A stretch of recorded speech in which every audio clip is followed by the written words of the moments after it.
Jelajahi cara baru mendapatkan informasi. Download Metro TV Extend sekarang. Pemirsa, Anda kembali lagi di Selamat Pagi Indonesia. Kita masih berbincang dengan ayah dari almarhum Brigadir Yosua, Pak Samuel Huta Barat, dan mantan Hakim Agung, Pak Gayus Lumbun. Kita kembali bertanya kepada Pak Samuel. Pak Samuel, saya juga ingin mengonfirmasi apa betul Pak besok Anda akan ke Jakarta. Apa saja agenda Anda Pak?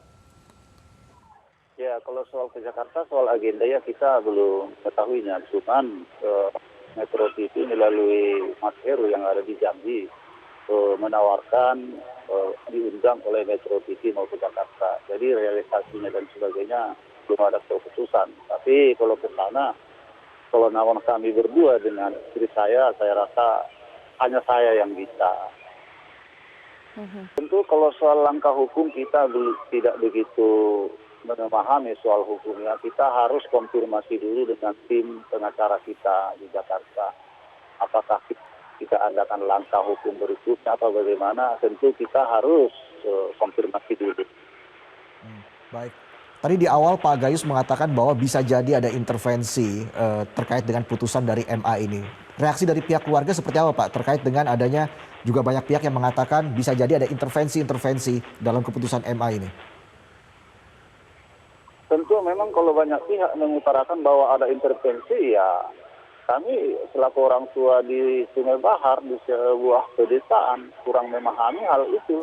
Tapi kami sangat berharap kalau memang ada ternyata intervensi, karena ya kami sangat berharap ya itu segera diusut.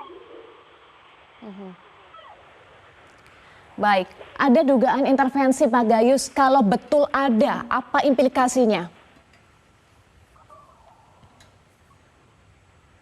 Saya tidak dengar pertanyaannya. Oh, baik. Pak Gayus sekarang sudah dengar suara saya? Bagaimana Mbak Eva? Baik, Pak Gayus, ada tanggapan dari sejumlah pihak dan juga dugaan dari pihak keluarga soal adanya intervensi soal putusan dari Mahkamah Agung ini. Dan kalau kita lihat ya, ada 2 dari 3 hakim memiliki pendapat berbeda. Ini artinya ada perbedaan yang sengit di antara hakim MA. Saya tanya dulu soal dugaan intervensi ini dan juga soal perbedaan yang sengit di antara hakim MA ini, bagaimana sebetulnya dinamikanya? Ya, dissenting opinion atau concurring opinion itu memang sering terjadi. Itu kan perbedaan pendapat, tetapi dilihat dari kelompok-kelompok yang setuju dan tidak setuju. Memang mencari keadilan ini kita bisa lihat dari pimpinan hakim ini telah disampaikan.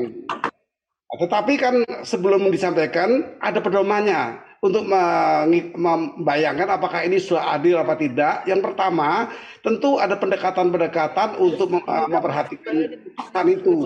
Yang pertama, pendekatan normatif. Apa hukumnya sudah cocok digunakan ketika memutus hukuman mati dan sekarang dirubah oleh Mahkamah Agung sebagai upaya hukum lanjutan. Nah, juga ada pendekatan yang sifat sosial yang saya katakan tadi, publik ikut serta mencampuri dengan komentar-komentarnya, itu baik-baik saja, itu membantu, mendukung ya. Tetapi kan ada juga modifikasi pendekatan yang bernama restoratif justice. Ini juga berkembang biak ini pendekatan ini sehingga publik juga mengikuti kepentingan orang dihukum berat sampai mati itu untuk apa? Apakah kita masih mempertahankan konsep balas dendam untuk sebuah hukuman? Itu semua pertimbangan-pertimbangan yang nantinya akan menjadi pertimbangan hakim kasasi untuk keadilan yang akan kita temukan. Nanti mungkin beberapa hari ini setelah tadi saya katakan draft putusan itu akan beredar kepada semua majelis 5 orang tadi untuk mengkoreksi apakah sudah tepat ini pertimbangan ini, dan kemudian baru disampaikan. Kalau hari ini baru ada extra vonis namanya. Extra vonis adalah vonis singkat yang disampaikan, yaitu mengadili sendiri dengan hukuman yang diputus oleh Mahkamah Agung di tingkat kasasi, yaitu hukuman seumur hidup. Nah, baru itu. Jadi jangan publik menafsirkan dengan tanpa pedoman.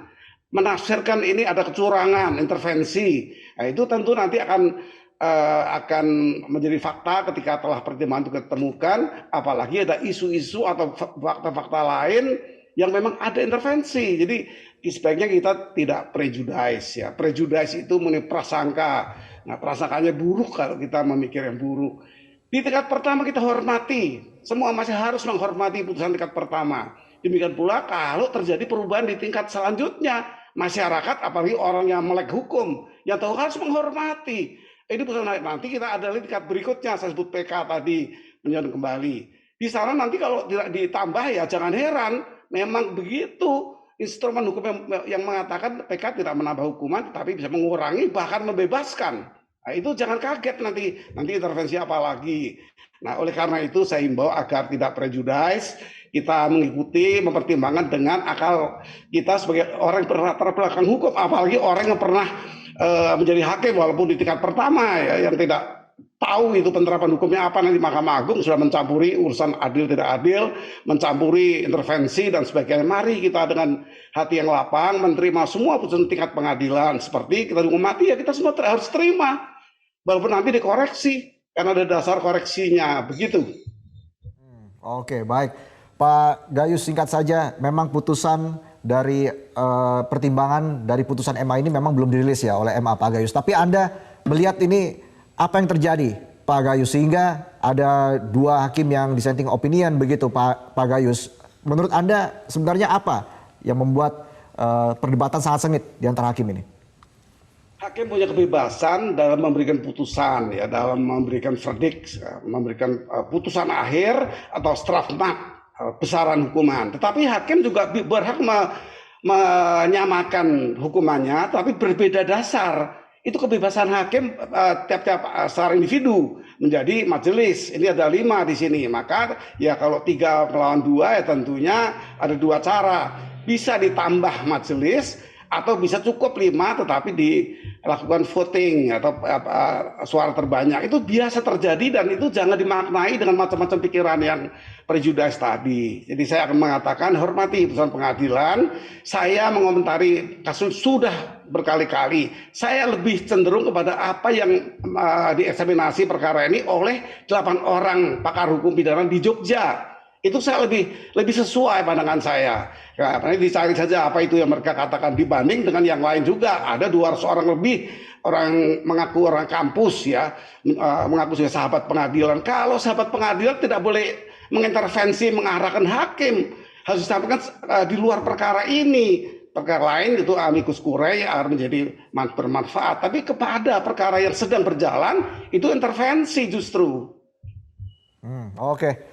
Baik, kita akan nantikan hasil dari pertimbangan yang membuat putusan MA yang mungkin akan dirilis dalam waktu dekat ya. Kita akan nantikan bersama Pak Gayus Lumbun dan Pak Samuel Huta Barat. Terima kasih atas waktunya sudah bergabung bersama kami di Selamat Pagi Indonesia.